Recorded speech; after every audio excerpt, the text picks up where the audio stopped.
So I've given an incredibly brief overview of what both of you do in the best form that I can, but I'm really not equipped to be giving an overview in the businesses that you've developed to the extent that you can. So can you please both just tell us a little bit more about the organization and what it is that you do? Shu, do you mind starting? Yes, of course. Hi, everybody. So I'm Shu, and I co-founded Pandobac. As Lovelda said, that Pandobac was born for my personal and professional background. I'm engineer by training, then I became a chef and an entrepreneur. And I have always passionate about food and gastronomy. That's why I created a restaurant. And it opened in 2014. And what I saw really every day, it was all the waste generated by packaging and food supply. And it was like everyday piles of cardboard boxes, wood and polystyrene crates everywhere in the restaurant. And I found this very absurd. So I decided to act and to create Pandobac in 2018 to bring a new and more sustainable way for packaging. So Pandobac is a service of reusable crates only for B2B food transportation. And we provide at food suppliers and wholesalers reusable crates with different sizes and designs depending on the goods inside.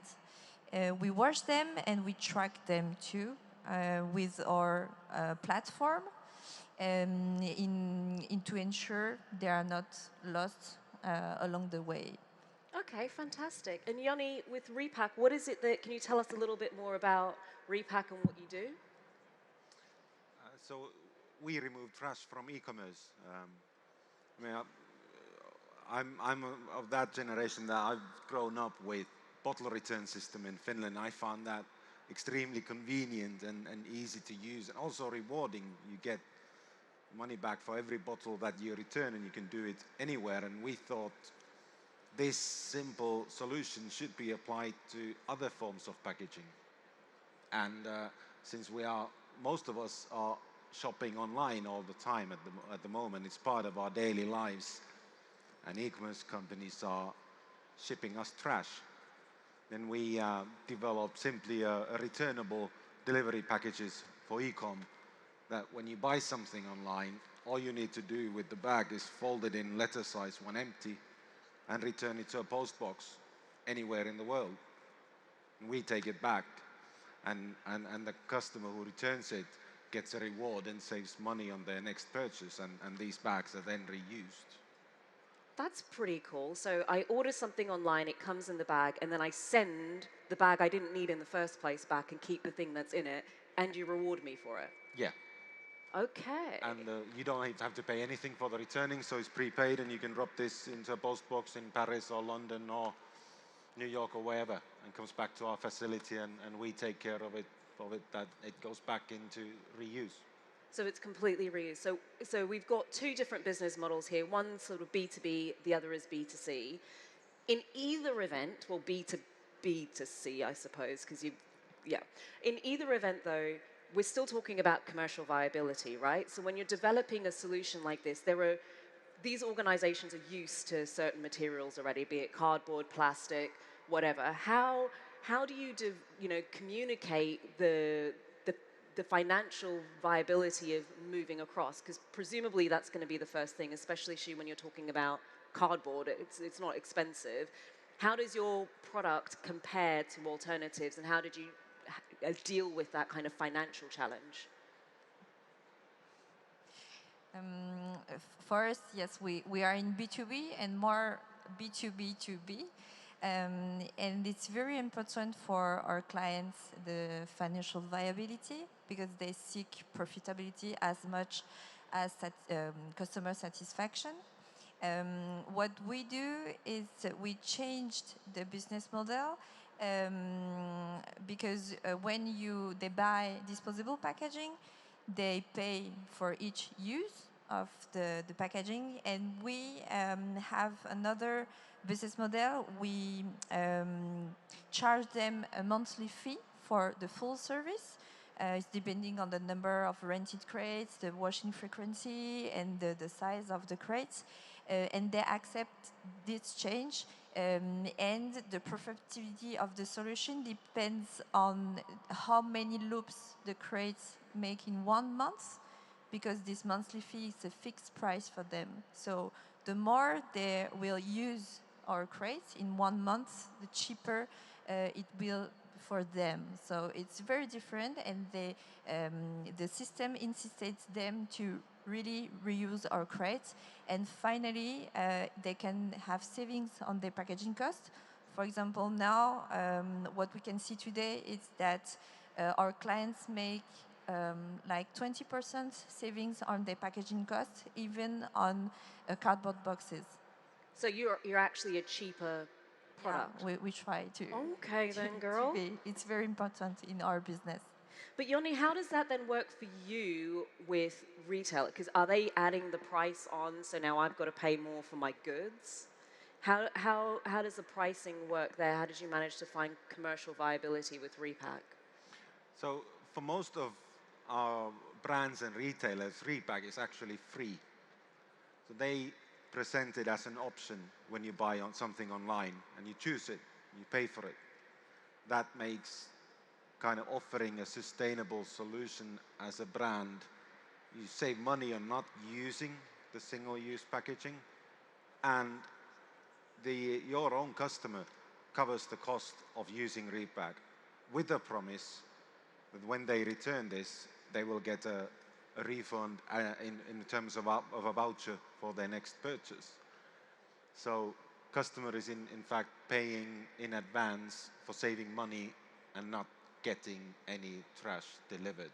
So they've got very creative about how to set that loop up. Did you find that there were specific early adopters that were right for you to go with these new ideas with? Because it is quite a change in the way that they do business. Well, we found it challenging in that sense that e-commerce is still a young industry, and many of the e-com companies are still putting the basic building blocks in place to run a viable business, and the time for innovation wasn't there just when we started. We started quite early, 2013, 14 were our first customers we had. Now the e-commerce market has matured. Companies are looking for innovations. Companies are very seriously thinking about the impact that their packaging has on their customers' experience, but also on the environment. And did you find a similar sort of thing in terms of when you're going out and setting this up? It's a change in the way that people do things, because they don't have to worry about it, right? They know how to put, the suppliers know how to put stuff into a cardboard box and get that delivered. You're asking them to change their business models. How did that go down? Yes, we need for our business to change operationally among our clients. So we have 3 cases that really find echoes among our clients. That's why they accept to change for our solution. The first is the financial that I mentioned before. The second is that we can see that more and more clients of our clients, for example, restaurants, they demand to have less waste. So they ask for their suppliers to stop disposable packaging. And this pressure is very important for us, because for our clients, they really listen to their customer. And the last one is that they are afraid of change in law that will progressively ban or tax more the disposable packaging. And to change really operationally among our clients, we are really present with them, with the operational team. We teach them how to use the crates, and we explain our approach so that they get involved and concerned by the waste issue. And it's very important to get every player concerned by this issue. Jonne, you don't have necessarily the benefit of being able to see the end customer who's receiving the packaging. How do you communicate, like, what to do with that when it comes through the door? Well, of course, in e-commerce, this is the #1 customer touch point. When you buy something online and you get the packaging, that's the moment you've been waiting for. So any e-com company or a brand really wants to invest in that moment. And I mean, you can only invest so much into single-use packaging because it's also expensive. But with this, you can do so much more because you can actually make the packaging tell a bit of a more story and engage with the customer, and that, so communication is key because it's probably the first time a customer will ever have received a returnable packaging at this moment. So what to do with it, why the brand is using it, how it works, and what the benefits are. Then, yeah, it's essential that it's communicated well, and the customer gets like, wow, this is different. So we're at a point at the moment where, you know, we're here at Change Now Summit. There's this growing need for us to, an acknowledgement that we can't continue to use materials in the way we were before. And so there is now a rise of these circular economy business models. What do you think the role of government legislation is in facilitating the movement and facilitating the growth of your organization, Jonne? Well, if we look back in the Nordic countries, when the bottle return system was introduced in early 80s, that was through legislation. If you made beer or soda, whatever, you had to participate in it. And that kind of created a culture of everyone had to participate. So yeah, it has a huge impact if legislation starts moving into reuse. As they should. Like EU has, reuse is higher in the waste hierarchy than recycling is. So they understand the potential of it and now need to act on it as well. And Shu, you've kind of already alluded a little bit to how it's been playing out for you in terms of your business model. Do you think you could do with more legislation to support, like, a push? Yes, of course. For example, if the polystyrene is forbidden, for us it will be a real opportunity because all the fish industry will have to find another solution for their packaging. So yes, it's really important for us to have this kind of big change. I'd like to ask you a real question because these models are so new and it's shaking up the way that organizations are used to engaging with something that they probably just think as their bread and butter. What have you individually found the biggest challenges in getting traction with your business? Sure, you go on. I begin. The biggest challenge is really to obtain the first clients because of course it's a change for them and we have to reassure them about the ease of use. To change a company that has an organization implemented since several decades, it's really not easy. So we are very present for them. We explain the approach and we suggest and offer a test period for them to test the solution and to speed up the decision-making process. And also, they don't need with Pandobac to change all their organization in once. For example, one of our biggest clients, he only uses for a small portion of their operations with our Pandobac, and the rest is still in disposable packaging. And progressively, he's changing and increasing the number of crates he gets from us because he understands that it works and he sees the benefits for him. it's getting them convinced. They've got to kind of get them in the first place, and then once they're in and they can experience it for themselves, then you can continue to grow it. Jonne, did you have a similar sort of experience, or were your challenges slightly different? No, it depends on a stage where you're at. So when we started, it was the case of finding the crazy innovators within the e-commerce who kind of just believed in the idea that, yeah, let's see what happens. And we were lucky enough to find those and develop a robust enough solution that we managed to kind of go into the early adopters, kind of more credible businesses who are run like businesses, have a bit of scale, and then we can improve the solution there. Now when we are kind of going closer to the mainstream, the challenge is that we deal with logistics and packaging, which is key components of e-commerce. So if a global brand looks at RePack and then they are 10 billion in revenue and we are not there, then there's like, well, are you a credible company to partner with us in packaging and logistics? So different stages have different challenges. So it depends on, and did you find that you just had to change where you focused as the organization has grown? Absolutely, absolutely. And in every stage, when you get some of the early adapter companies, then of course other like-minded businesses follow them, and that resonates with them.